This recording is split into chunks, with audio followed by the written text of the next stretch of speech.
Ok, bonjour à tous, bienvenue pour cette conférence sur la partie le stockage en Californie. Donc l'exemple californien est-il un exemple à suivre? Et donc aujourd'hui, on est l'entreprise Voltalia. Voltalia, vous connaissez, donc 2000 personnes dans le monde, on travaille sur tout un tas d'énergie. Et aujourd'hui, donc moi je suis Grégory Lamotte, je suis directeur général de l'activité des petits projets, ce qu'on appelle Maison Solaire Voltalia. Et je suis accompagné de mes deux collègues. Bonjour à tous, Kamel Amalou, responsable du pôle raccordement et stockage chez Voltalia pour la France métropolitaine et les EDMI. On s'occupe principalement, bien évidemment, de toutes les problématiques réseau électrique de nos projets et également de l'activité stockage, d'insertion du stockage sur ces territoires-là. Et donc je travaille avec Nicolas. Ok, merci. Donc on propose de commencer tout de suite et on aura un petit temps d'échange pour les questions à la fin. Donc préparez vos questions. Et il y aura une question surprise au milieu de la présentation et celui qui trouvera la bonne réponse pourra gagner un magnifique chapeau californien avec la ceinture accrochée. Donc je pense qu'il n'y en aura pas pour tout le monde. Donc dépêchez-vous d'être rapide à répondre. Hop là, t'es allé un peu vite. Donc, ok. Donc, en fait, pourquoi on a choisi la Californie? Parce qu'en fait, en Californie, ils ont développé beaucoup d'énergie renouvelable, beaucoup de solaire notamment, et ils ont eu tout un tas de problèmes. Donc, en fait, nous, pour savoir ce qui va se passer en France, l'idée, c'est de dire qu'est-ce qui s'est passé en Californie, quelles sont les bonnes idées qu'ils ont eues, quelles sont les mauvaises idées qu'ils ont eues, et un peu, on va utiliser la Californie comme une boule de cristal pour savoir ce qui va se passer en France dans les prochaines années, et qu'est-ce qu'il faut qu'on anticipe pour pouvoir faire mieux que les Californiens. Donc, ils ont eu une période de dérégulation complète. Dans cette dérégulation, il y a eu le phénomène que vous connaissez tous, Enron, où les gens payaient leurs concurrents pour produire moins, pour faire monter le prix des marchés. Donc c'était un énorme scandale, mais ce qui arrivait au début, au premier temps de la dérégulation, donc qui s'est vraiment très mal passé. En plus, après, ça s'est stabilisé, et depuis, il y a eu des blackouts aussi pour ces problèmes de spéculation. Mais depuis 2005, ça s'est plutôt pas mal calmé. Ensuite, ce qui s'est passé, c'est qu'en Californie, vous voyez, donc depuis 2005 à avril 2023, il y a eu une montée progressive du nombre de projets solaires déployés. Et ils sont arrivés jusqu'à 47 gigas. Alors, on verra tout à l'heure, on fera un petit comparatif entre la France et la Californie, est-ce que les deux pays sont comparables, mais ils sont arrivés à 47 gigas. Et ce qui s'est passé, c'est que vous voyez, il y a eu une chute des installations à partir d'avril 2023. Qu'est-ce qui s'est passé en avril 2023? On va le voir aussi un peu plus tard. Mais c'est passé quelque chose, que effectivement les installations ont chuté brutalement. Qu'est-ce qui augmente là? Ce sont ce qu'on appelle l'écrêtage. Alors, ce qui se passe, c'est que dans notre monde énergie renouvelable, on a produit, jusqu'à présent, il fallait produire le plus qu'on pouvait. Et plus on produisait, et quelqu'un rachetait l'énergie à un prix fixe, et autant qu'on pouvait produire. Et là, on s'est rendu compte que, notamment avec la Creux, qui a sorti un rapport fin novembre, ils disent attention, on risque de vous couper vos éoliennes ou vos panneaux solaires quand il y en aura trop, et on n'est pas sûr de vous rémunérer suffisamment bien pour que vous puissiez justifier l'investissement. Et quand on demande à la Creux, je dis ok, on veut bien être écrété, mais combien on va être écrété? Ils disent on ne sait pas, on verra, ça dépendra des autres. Donc on rentre dans une période d'incertitude où c'est très compliqué effectivement de convaincre un financier de mettre de l'argent dans un projet si on ne sait pas combien d'heures on va pouvoir exploiter nos effectifs. Donc c'est ce qui s'est passé en Californie, et ils sont arrivés jusqu'en 2023 à avoir jusqu'à 700 gigawattheures d'écrétage, donc c'est-à-dire des millions de dollars qui sont partis en fumée parce qu'effectivement il y a eu tout ce que je produis, j'injecte dans le réseau et ça ne marche pas toujours. Autre slide qui montre que M. Jancovici avait raison. Qu'est-ce qu'il disait, M. Jancovici? Il disait plus vous mettez d'énergie renouvelable, plus il y a de gaz. Et effectivement, Jancovici, pendant longtemps, je pensais qu'il s'était trompé. Et en fait, il a eu raison jusqu'en 2021. Jusqu'en 2021, plus on mettait d'énergie solaire dans le mix, plus on avait de gaz. On voit effectivement ici, sur cette courbe, on voit que ça, c'est sur un profil journalier. On voit il y a la pointe de 7 heures et la pointe de 19 heures. Et chaque petit trait, c'est différentes années. Et on voit que plus on met d'énergie renouvelable dans le mix énergétique, plus on est obligé de consommer de gaz. Donc on se dit, est-ce qu'on est tous dans une filière si noble que ça, si on rajoute du solaire et on consomme plus de gaz qu'avant? Donc c'était une vraie question de conscience. Et donc on s'est dit, est-ce que ça va continuer comme ça? Et qu'est-ce qui s'est passé? Le stockage en Californie. Donc ils étaient en train d'installer tranquillement du stockage et ça s'est complètement accéléré depuis avril 2023. Ils sont passés de 6 gigas à aujourd'hui 15 gigas. 15 gigas, c'est la capacité de production de 15 centrales nucléaires en même moment. Donc c'est une capacité qui est colossale. Donc, mais qu'est-ce qui s'est passé en avril 2023? Sachant qu'en 2024, la consommation de gaz aux pointes de 7h et de 19h s'est effondrée. On se dit, il s'est passé quelque chose, est-ce que c'est lié aux batteries? Qu'est-ce qui s'est passé? Alors, il y a eu un changement réglementaire en 2023 en Californie. Un changement réglementaire où jusqu'avant, ce qu'on appelait c'est le net metering, c'est-à-dire que le compteur tournait à l'envers, c'est-à-dire tout ce qui était produit et non consommé sur un site repartait dans le réseau. Et à partir de 2023, ils se sont dit non, ça suffit, là ça crée beaucoup trop d'énergie qui est produite au mauvais moment. Nous, on est obligé de vous rendre cette énergie un peu plus tard. Ça n'a pas du tout le même prix. Un kilowattheure produit à midi ne vaut pas le même prix qu'un kilowattheure produit à 19h. Donc, ils ont changé les règles et ils ont mis en place ce qu'on appelle le net billing. Net billing, c'est une facturation dynamique où on va rentrer sur des choses variables. Donc, désolé, c'est un peu sensible. Donc, en gros, net metering, quand vous produisez un kilowattheure, vous le vendez au prix que vous l'achetez et vous le récupérez. Donc, vous considérez comme si le réseau, c'était une batterie infinie et parfaite. C'est-à-dire que si vous avez trop d'énergie, vous rebalancez dans le réseau et c'est lui qui intègre ça. En net billing, on n'est plus comme ça. C'est-à-dire qu'aux États-Unis, en Californie, ils sont passés ils achetaient à 30 centimes, ils revendaient à 30 centimes. Et là, avec le net billing, ils achetaient toujours à 30 centimes et ils sont mis à vendre à 3 centimes. Et donc, le retour sur investissement des projets a explosé. Ils étaient sur 7-8 ans, ils sont passés à 15 ans et plus personne ne voulait investir parce qu'effectivement, le retour sur investissement était beaucoup, beaucoup moins bon. Donc, c'est ce qui se passe. C'est pour ça qu'on a vu que la capacité d'installation solaire s'est effondrée en Californie parce que c'est un problème de retour sur investissement. Et donc, comme les Américains, ils n'ont pas forcément, en Californie, ils ont pas forcément un driver purement écolo, ils se sont dit comment on va faire pour gagner de l'argent. Et là, ils se sont dit effectivement, pour pouvoir valoriser ces kilowattheures, c'est là que le besoin des batteries est arrivé. Et c'est pour ça qu'ils ont mis autant de batteries dans le mix énergétique. Et juste pour vous donner l'ordre de grandeur, ils ont mis 15 gigawatts de batteries. Et dans ces 15 gigawatts, il y a 2 gigawatts dans le résidentiel. Et il y a 1 gigawatt dans le commercial. C'est-à-dire que tout le monde a équipé de batteries, pas uniquement des batteries stationnaires sur des grands parkings, ils ont mis aussi des batteries et 9 projets sur 10 résidentiels en Californie est accompagné de batteries. Et ils ont créé des communautés d'énergie dans lesquelles les personnes qui sont équipées de batteries peuvent souscrire, se regrouper d'une association et en cas de problème, ils appuient sur un bouton et ils soulagent le réseau pour éviter le blackout. Donc depuis qu'ils ont mis en place ce modèle de fonctionnement collaboratif, il n'y a plus d'alerte réseau de blackout en Californie et ils ont réussi par la communauté à pouvoir amener un service qui n'était pas existant au préalable. Donc, dans le net billing, donc à gauche, désolé, c'est un peu petit. Dans le net metering, eh bien les gens, en fait, à gauche, on voit bien qu'ils injectaient au moment où l'énergie n'était pas chère et ils consommaient au moment où elle était la plus chère. Et effectivement, dans le net billing, on va consommer l'énergie quand elle n'est pas chère et on va injecter quand elle est très chère, de manière à que chaque consommateur, chaque site pourra aller équilibrer ce réseau pour aller lui rendre service là où il est le plus nécessiteux. Donc, autre avantage, c'est quand on est sur un monde où on fait tourner le compteur à l'envers, on est en net metering, en bleu, on est limité à 30% d'énergie renouvelable. C'est ce qui s'est passé en Corse, où EDF a dit on arrête de mettre des énergies renouvelables parce qu'on a 30%, vous allez créer des blackouts.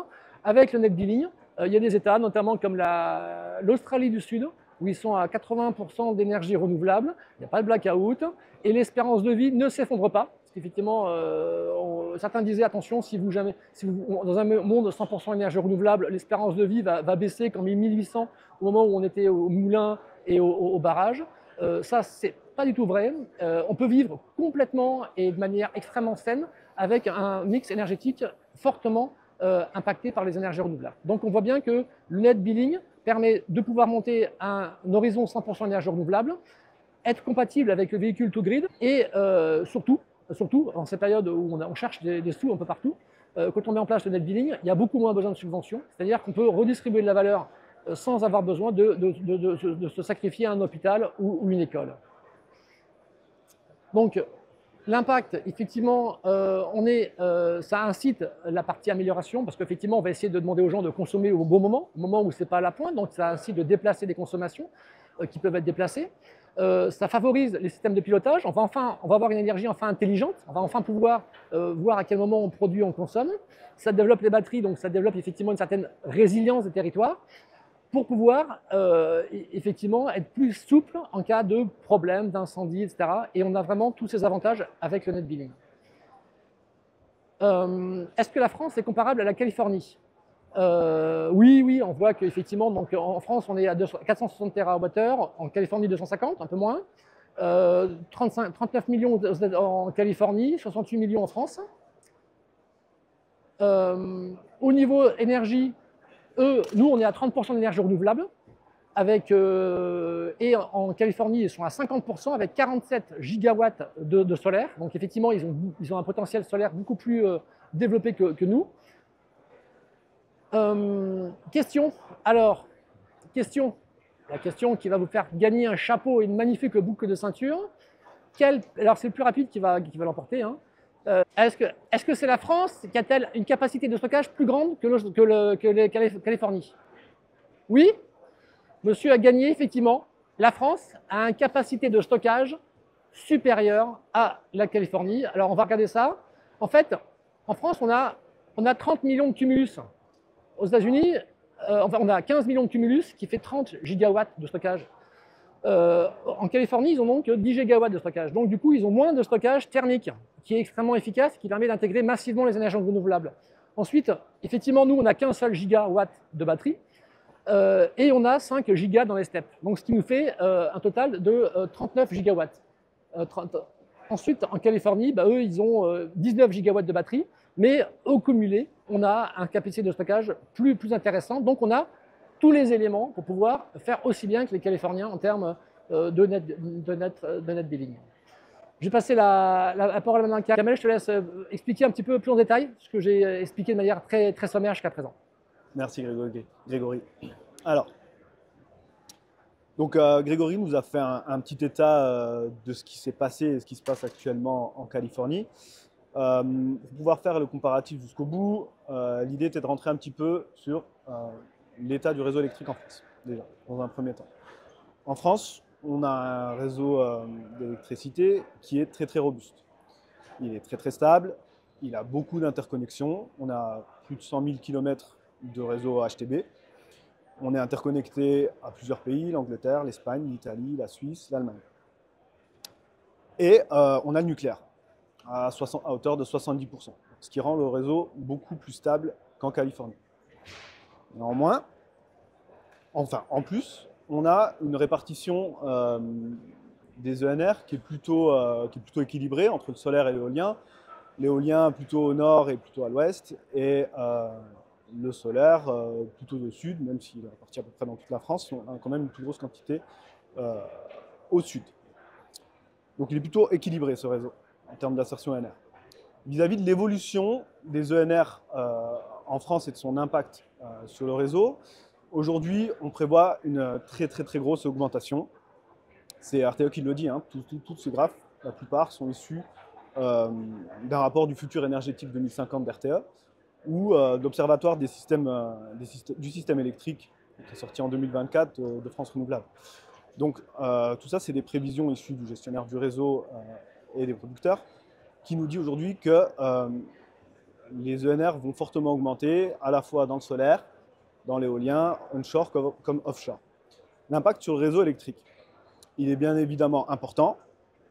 Et ce qu'on va apparaître justement sur ces graphes-là, c'est que même sur les deux scénarios qu'avait prévu sur le bilan prévisionnel d'RTE à 2050, le N23 ou le N2, qui sont deux scénarios où l'un, on va avoir une insertion du nucléaire qui est toujours présente, c'est le N2, le N23, pardon, avec beaucoup de NR, et l'autre, le N2, qui est avec de l'ENR mais sans nucléaire. Dans ces deux cas, hop là, je vais revenir en arrière. Dans ces deux cas, on se dirige vers une saturation du réseau et des contraintes assez importantes sur le réseau de transport.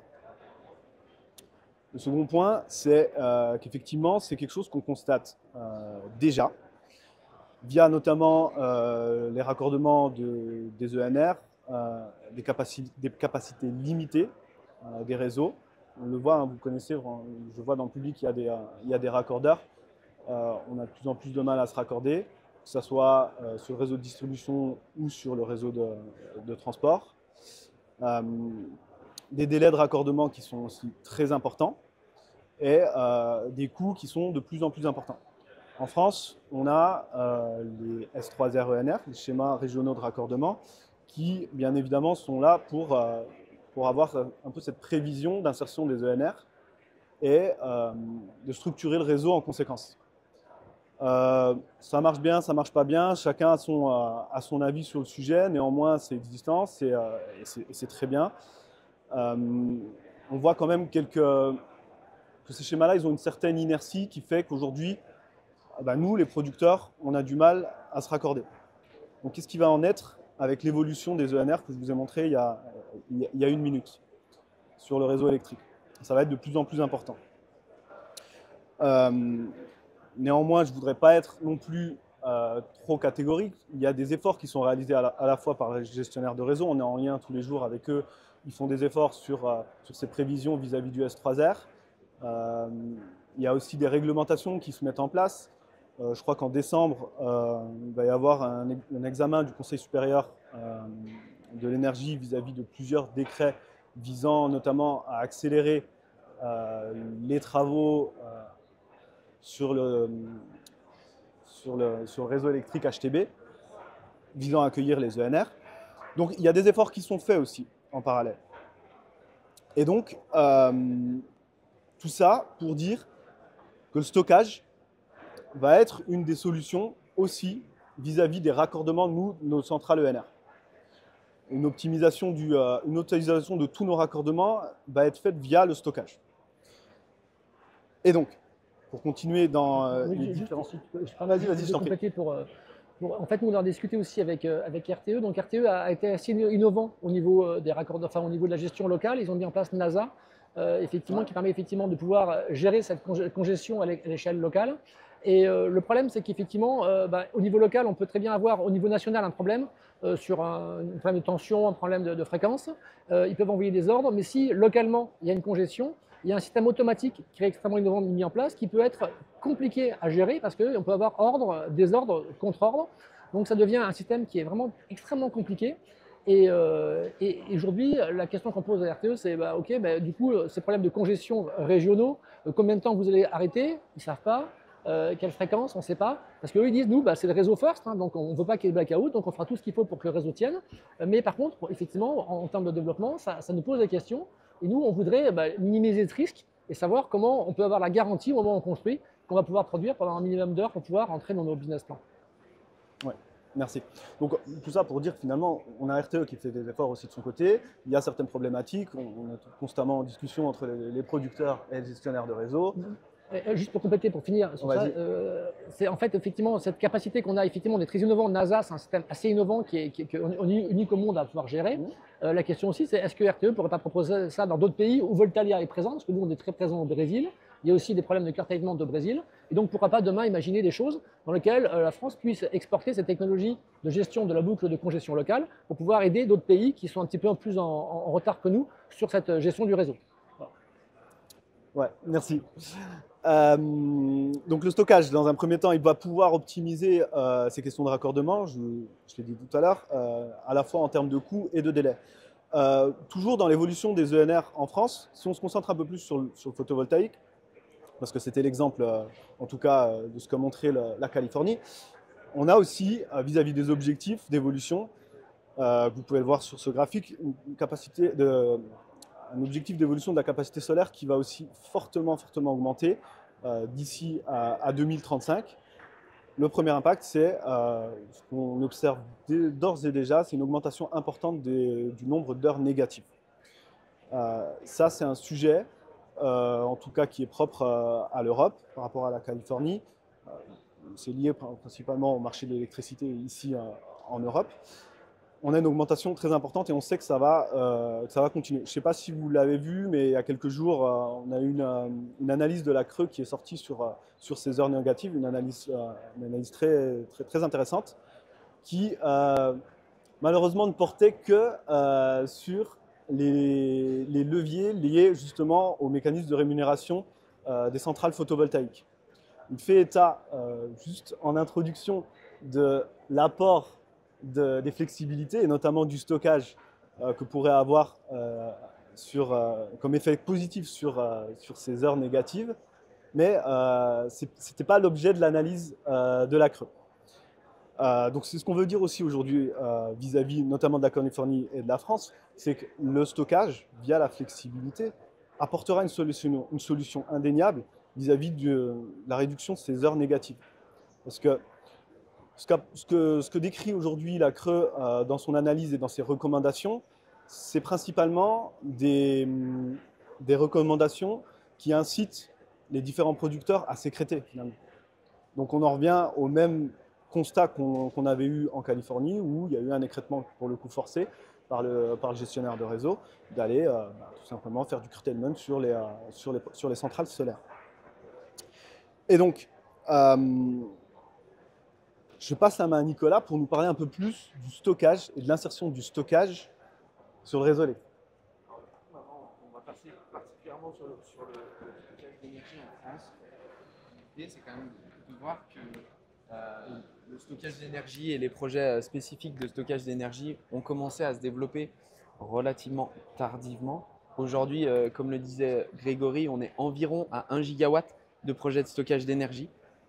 En l'occurrence, ces projets de stockage d'énergie, au départ, se sont plutôt développés avec des projets de petite taille. Alors, ce qu'on dit petite taille, c'est plutôt des projets qui sont, qui sont inférieurs à 2 MW et quelques projets qui sont de leur côté raccordés sur le réseau de transport, donc des projets de taille plus importante. Et on voit par contre que ce qui risque d'arriver dans le futur, donc dans les quelques prochaines années, donc ce qu'on appelle en file d'attente, pour ceux qui ne connaissent pas, c'est ceux qui sont en cours de raccordement, dans le processus de raccordement, que ce soit côté Enedis ou côté RTE, donc sur le réseau de transport. On voit que la tendance s'inverse un petit peu, c'est-à-dire qu'on sera beaucoup plus sur des gros projets que sur des petits projets. Et pourquoi, en fait, et pour poursuivre la comparaison entre la Californie et la France, en fait, pourquoi on a vu d'abord des petits projets et pourquoi on passe maintenant désormais sur des plus gros projets. L'idée, c'est de bien insister sur le fait que les premiers projets en fait, qui se sont faits sont des projets qui répondent au service système, donc à l'équilibre du réseau électrique, donc qui est géré par RTE. Donc l'idée, c'est RTE doit garantir la stabilité du réseau électrique à tout moment. Et pour ça, il a différents services qui lui permettent d'assurer cet équilibre. Et en fait, le stockage d'énergie répondait très bien à ces services-là. Donc en l'occurrence, la réserve primaire de fréquence et également la réserve secondaire. Et la réserve primaire est le service qui a été principalement développé là jusqu'à ce premier gigawatt, puisqu'en fait ça permettait, pour répondre à ce service, il fallait des projets de batterie avec une énergie égale à 1 heure. Donc c'est ce qu'on voit très majoritairement sur ce qui a été installé ces dernières années. Et on voit que la tendance est en train de s'allonger en termes de durée de vie, de durée d'énergie des batteries. On est en train de passer sur des batteries qui sont à des batteries de 2 heures. Pourquoi? Puisqu'elles vont répondre à un autre service, puisque le marché de la FCR, donc l'équilibre de fréquence, donc instantané, la réserve primaire, est désormais saturé, ou en tous les cas, la capacité installée du stockage peut répondre à l'ensemble du service de RTE. Donc désormais, il faut que le stockage trouve d'autres marchés. Et cet autre marché qui s'est ouvert récemment, en cours d'année, est le marché de la réserve secondaire, donc on appelle aussi la FRR. Et pour ça, il faut plus d'énergie, puisque le besoin du réseau électrique est plus important en termes d'énergie. Donc ce qui explique pourquoi, à partir de maintenant, on voit plutôt des batteries en cours de développement sur des projets de 2 heures. Et là, c'est quand même une différence par rapport à la Californie. Aujourd'hui, les projets californiens, vu que l'objectif est de déplacer de la production photovoltaïque avec le pic en journée pour plutôt la décaler à la pointe du soir, il faut quand même beaucoup plus d'énergie. Et on est plutôt, la majorité des projets qui se font en Californie actuellement sont des projets de 4 voire plus, de 4 heures voire plus d'énergie.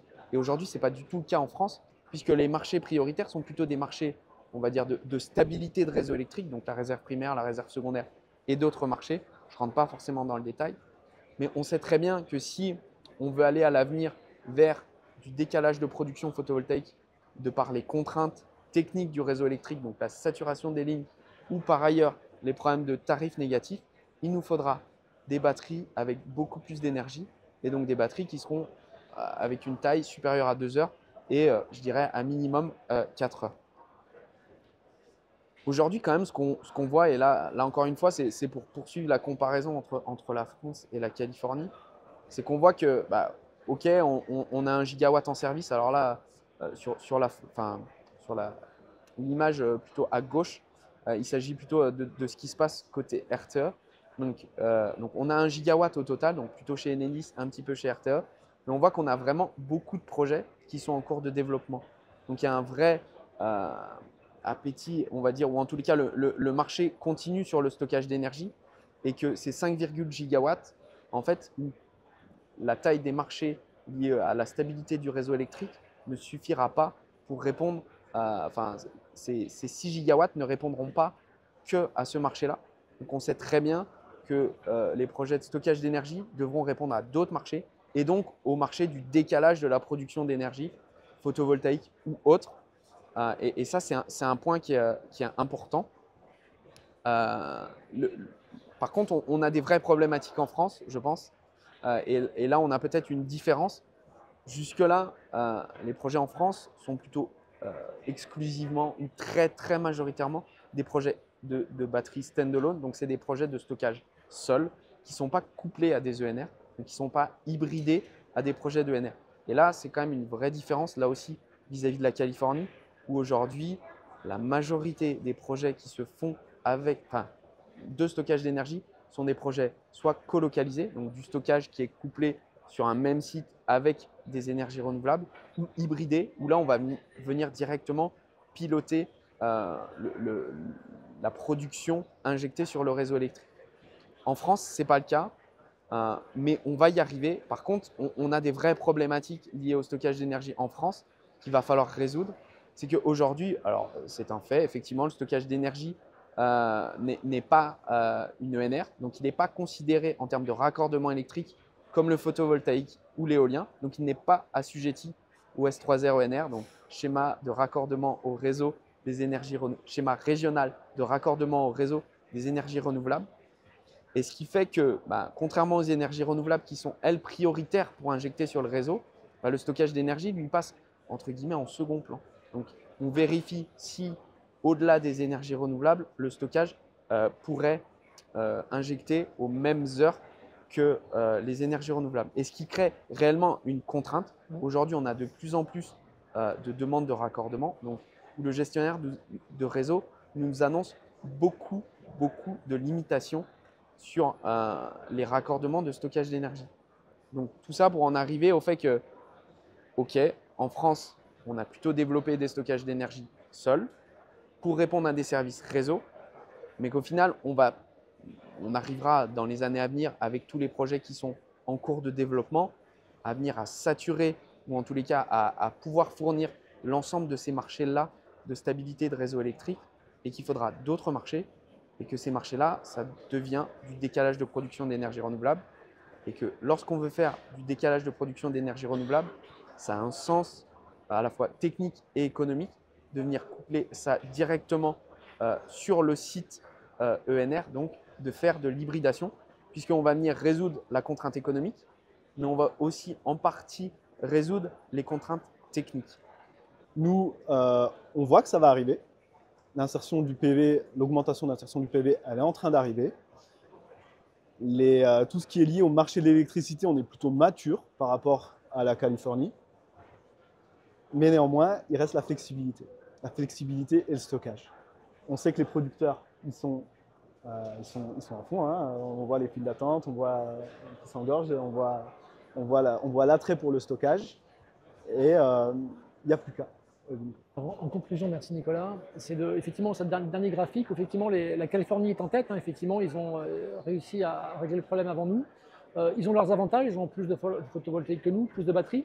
Mais nous, effectivement, on a nos barrages, on a nos steps et on a aussi l'expérience. On les voit devant nous, donc on sait un petit peu ce qui marche et ce qui ne marche pas. Et donc, dans ce monde du net billing, il faut bien imaginer que chaque bâtiment, demain, qui aura la possibilité de produire l'énergie, va devoir arbitrer à chaque instant. Est-ce qu'il vaut mieux, si par exemple le réseau a besoin d'énergie parce que les usines sont lancées, parce qu'il y a besoin de beaucoup d'énergie, à ce moment-là, le bâtiment va dire je vais réduire ma consommation et tout ce que je produis, je vais l'envoyer dans le réseau. parce que le réseau est capable de me le payer cher. Quelques heures après, on peut imaginer que le vent commence à tourner, que le soleil brille, bah, finalement le réseau est saturé d'énergie renouvelable. Là, au contraire, il ne faut plus rien envoyer dans le réseau, il faut plutôt consommer sur place. Et là, donc le bâtiment va charger ses voitures électriques, va faire son eau chaude, va changer les consignes thermiques des bâtiments, et ainsi de suite pour toute la journée. Et donc, à la fin de la journée, on revient à ce qui fonctionne très bien dans l'économie de marché, c'est d'acheter quand l'énergie est pas chère et de la revendre quand le marché est très cher. Donc c'est ça qui va être mis en place. Donc il y aura un système d'intelligence globale qui va permettre de pouvoir regarder, anticiper grâce à la météo, parce que souvent les gens disent oui les énergies renouvelables c'est intermittent, donc c'est pas intermittent, c'est variable. C'est-à-dire qu'on peut prévoir à plusieurs jours à l'avance. Donc quand on sait plusieurs jours à l'avance quels seront les besoins de consommation et quelles vont être les productions, il est possible d'anticiper cette manière de consommer l'énergie, de manière à aller toujours consommer quand l'énergie est la moins chère, c'est-à-dire que quand pour la collectivité c'est le plus facile de produire, et d'aller injecter, d'aller donner un coup de main au réseau quand il a du mal, vers 19 h, pour éviter les énergies carbonées, de venir effectivement éviter le blackout. Donc on voit bien qu'à la fin de la journée, les sites qui auront eu une bonne capacité de production, principalement photovoltaïque, ben, vont vendre l'énergie quand elle est chère et donc vont gagner de l'argent. Et à la fin de la semaine, de la journée, ils vont avoir vendu cher et acheté pas cher, donc ils peuvent gagner de l'argent tous les jours. Par contre, une tour à la Défense qui aura très peu de panneaux solaires et une grosse consommation fera que être dans le côté de devoir payer tous les jours sa facture. Donc il va y avoir un équilibre entre les bâtiments qui peuvent produire et qui peuvent partager leur énergie et leur batterie avec le réseau, avec ceux qui ne le pourront pas. Et ça permettra de créer des synergies entre tous ces systèmes. Et nous, on attend aussi aujourd'hui beaucoup de l'autoconsommation collective, parce qu'effectivement, l'autoconsommation collective a été lancée il y a 6-7 ans. Aujourd'hui, ça représente 0,1% des raccordements, donc c'est quasiment rien. C'est extrêmement intéressant comme modèle, mais c'est bloqué par effectivement un tarif, un TURP prohibitif. Et à partir du moment où l'administration française aura compris qu'en enlevant cette TURP confiscatoire sur l'autoconsommation collective, on va développer des phénomènes incroyables au niveau de la boucle locale et on va réduire les problèmes d'engorgement et on va baisser la facture d'un très grand nombre, je pense qu'on aura fait un grand pas. Mais nous, on pense que pour pouvoir développer ces batteries, développer l'intelligence, ça passe aussi par un coup de main de la réglementation qui aujourd'hui n'a pas du tout anticipé les transformations qu'on observe actuellement en Californie. Et ça serait super qu'on puisse l'intégrer dans nos politiques publiques des prochaines années. Kamel, est-ce que tu as un truc à ajouter avant qu'on ouvre la porte aux questions? Non, pas vraiment. Merci Grégory. Bah, vous l'avez compris, on fait notre bon français à râler dans un premier temps et à provoquer la révolution dans un second temps en disant bah, on a des freins administratifs, on a des freins sur les taxes, on a des freins sur les différents processus de raccordement, entre autres, etc. Donc, on attend des signaux, on travaille avec les syndicats de producteurs, à voir la Creux, à voir la DGEC, à voir les différentes instances de l'État pour leur demander ces signaux, en fait, de la part du gestionnaire de réseau, mais aussi des services de l'État. Donc voilà, c'était le dernier mot. Merci Kamel. Alors, je vais remettre le prix au vainqueur, bravo à lui. Bien évidemment, un petit mot quand même sur Voltalia. Hop là, ça allait un peu vite. Voltalia, pour ceux qui ne connaissent pas, on est à la fois producteur d'énergie renouvelable et prestataire de services pour les projets internes et externes. On est producteur d'énergie renouvelable et on joue sur toute la chaîne de développement d'un projet, c'est-à-dire on est sur la phase de développement, de construction, mais aussi d'exploitation et de maintenance. Donc on développe nos parcs, on les construit et on les exploite et on les maintient. Exactement, et on fait tout ça sur plusieurs métiers. On fait ça aussi bien sur le résidentiel. On a des partenariats un peu emblématiques avec Ikea, avec Leroy Merlin, Eni et des acteurs qui développent le résidentiel en autoconsommation pour qu'effectivement, à l'échelle locale, ça se développe très rapidement. Et on travaille aussi avec les PME et on travaille aussi avec les pays, avec les États, avec les utilities. Donc effectivement, Voltalia, je pense dire qu'aujourd'hui, c'est un des seuls acteurs, avec EDF peut-être, qui est capable de pouvoir, et Engie, de pouvoir gérer effectivement toute la chaîne, aussi bien du résidentiel qu'aux projets colossaux qu'on peut faire au Brésil, et de manière à essayer d'amener une solution globale pour qu'on puisse collectivement échanger l'énergie entre nous et de manière à pouvoir à réduire la pression sur le réseau de manière, et en délivrant une énergie abordable pour le plus grand nombre. Voilà. Voilà. Encore un slide, non, c'est bon. Voilà. Ok, donc est-ce que vous avez des questions parce qu'on est, on est pile poil à l'heure prévue.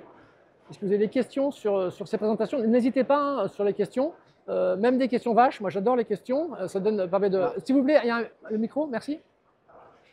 Parce que c'est vrai que ces sujets-là, il y a quand même beaucoup de choses qui sont échangées. Il y a beaucoup de fausses informations qui circulent. Là-bas. Il y a beaucoup de fausses informations qui circulent. Donc, c'est important qu'on ait ces moments d'échange. Et c'est vrai que c'est le moment de tout se dire pour essayer d'avancer. Bonjour.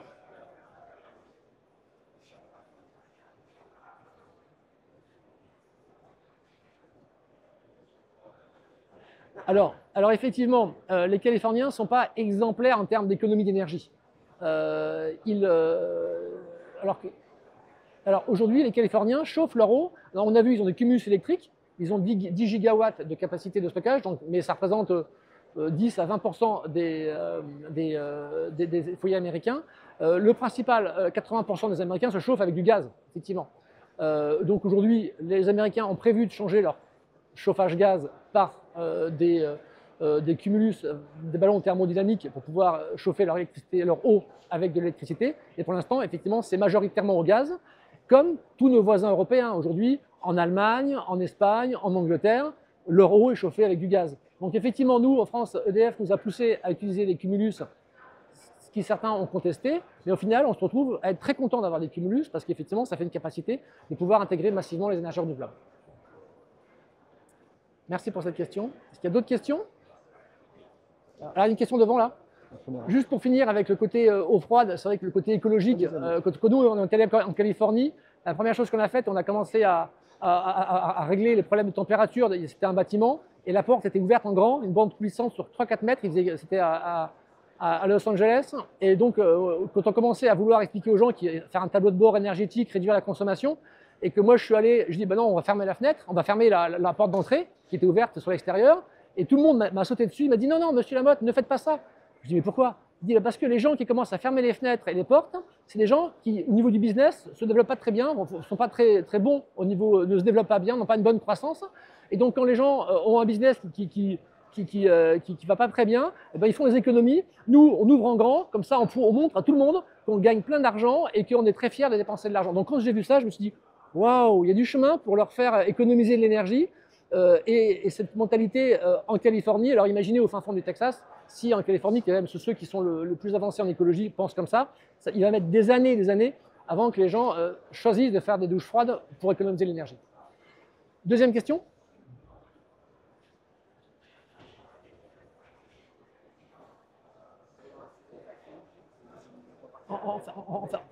Ouais, les batteries en fait suivent un peu une courbe de progression. Il y a une loi sur les batteries que plus on augmente la capacité de production mondiale de batteries, plus le prix baisse. Donc en fait, comme les panneaux solaires, dans le panneau solaire, c'est la loi de Svensson. Dès qu'on double la capacité de production mondiale, on va baisser le prix de production du kilowattheure de 20%. Et ça fait 40 ans que ça dure et ça va encore durer 40 ans. Donc aujourd'hui, on a des panneaux qui sont pas chers et ça va continuer à baisser. Pour la batterie, c'est pareil, parce qu'il n'y a pas vraiment, aujourd'hui avec les batteries lithium fer phosphate, il n'y a pas vraiment de matériaux en tension. On va pouvoir en fabriquer beaucoup plus sans aucun problème de matériaux. Donc les prix vont encore baisser. Et donc aujourd'hui, on voit que les Californiens ont fait l'effort en mettant 15 gigas dans les réseaux, en payant relativement cher les batteries par rapport à ce que nous, on va payer l'an prochain. Donc on est sur quelque chose, un tendanciel qui est extrêmement intéressant et qui va effectivement redistribuer toutes les cartes de l'énergie dans les prochaines années. Yeah. Totalement. En fait, quand on parle du modèle français, évidemment, on est sur le réseau interconnecté avec un marché européen. Il y a d'autres pays en Europe où ils ont cette problématique, enfin différents points des problématiques qui sont beaucoup plus importants qu'en France.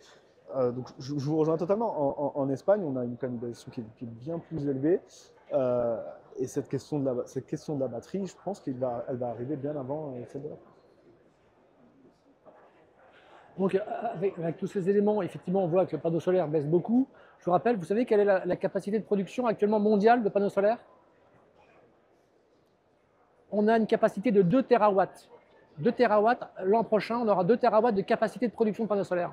Vous savez ce que ça représente au niveau mondial, 2 terawatts de panneaux solaires installés au sol, enfin installés au sol ou en toiture? Ça représente 9% de l'électricité mondiale. Donc vous vous rendez compte que le photovoltaïque, on connaît une croissance extrêmement forte et ce n'est pas terminé. Donc ça veut dire que le panneau ne vaut plus rien, ne vaut plus rien.